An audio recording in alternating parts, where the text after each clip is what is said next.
Na-stress ka ba? Baka makatulong kami sa inyo. Una, alamin ang pinagmumulan ng stress. Matuto kang pahalagahan ang sarili. Makatutulong ang pagkakaroon ng sapat na tulog, healthy foods, at iba pang pangangailangan. Maging positibo ang pananaw at huwag pilitin o abusuhin ang sarili. Matutong magsabi ng no kapag hindi mo na kaya ang iniaatang na trabaho. Magsabi ka kapag kailangan mo ng tulong o suporta at ipahinga rin ang sarili. Take a break and relax din paminsan-minsan. Magkaroon ng healthy lifestyle at higit sa lahat, prayers. Paalala lang po mula sa Radyo Agila, dahil mahal namin kayo. Para ligtas ang pagbibiyahe sa daan, tiyaking nasa kondisyon ang inyong sasakyan. Dapat may sapat itong tubig, gasolina at langis. Maayos ang brake at tama ang hangin sa mga gulong. Tiyaking kumpleto ang toolbox. Isang paalaala para sa maayos na paglalakbay mula sa Radyo Agila.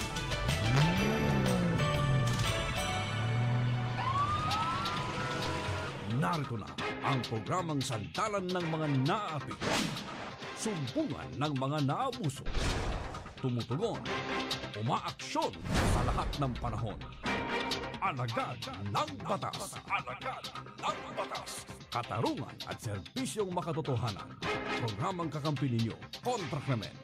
Alagad ng batas. Alagad ng batas. Katarungan at serbisyong makatotohanan. Mapapakinggan tuwing Biyernes, alas 2 hanggang alas 3 ng hapon. Dito sa Radyo Agila.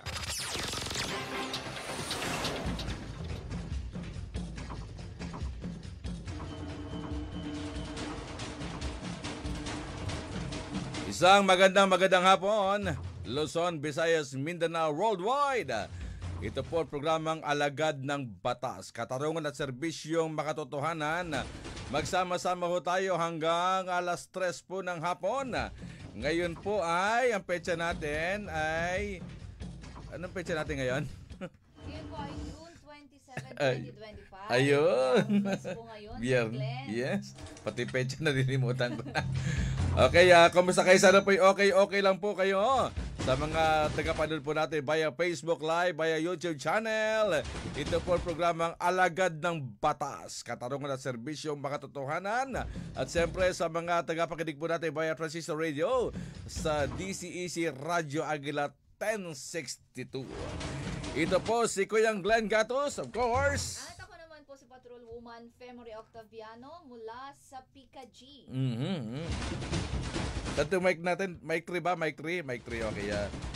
Ulitin mo raw, ma'am. Ayan, ako po si Patrol Woman Femory Octaviano mula sa Police Community Affairs and Development Group or PNP Pika G. Ayun. Kumusta na? Mukhang atang matagal-tagal ka nawala, ma'am, ha? Medyo busy ba? Medyo busy. Oo, sir. Medyo busy din, sir, sa pag-news anchor din, sir, sa ating ibang programa. Naku, talaga nga. Oo. At, umbaga, halos kayo na rin yung laman ng mga balita pagdating po sa PNP, ma'am, pe. Ano? Oo nga po, sir. Okay. At this afternoon ay pakilala mo ating guest for the day, ma'am, pe. Ayan, para po sa ating masugid na tagapakinig at taga-subaybay ng ating programang Radyo Agila dito po sa Net 25. Nais po nating kilalanin ang ating panauhin ngayon, Sir Glenn. Walang iba kundi si Police Colonel Noel Ponolera ng PNP PRBS. Deputy Director, soon to be Police Brigade General. Alam mo naman kami rito, sir, nagpo-promote kami, ha? Nagpo-promote kami rito. Okay, Colonel Noel, magandang hapon. Welcome sa programang Alagad ng Batas. At kumusta naman po kayo? Magandang hapon po, Kuya Glenn at Pen from Pika G. Yes po, kami po ay nandito ngayon sa ating programa upang magbigay kunting kaalaman tungkol sa PNP Retirement Benefits. Ayun ang gusto ng iba, ho. Magre-retiro kang pinakamasarap na ata ng buhay yan, di ba, ma'am? Yung magretiro ka sapagkat marami ka ng pera. Okay. Sir, saan muna kayo galing, sir? Saan muna probinsya niyo? Kikalalanin ka muna namin. Ang inyo pong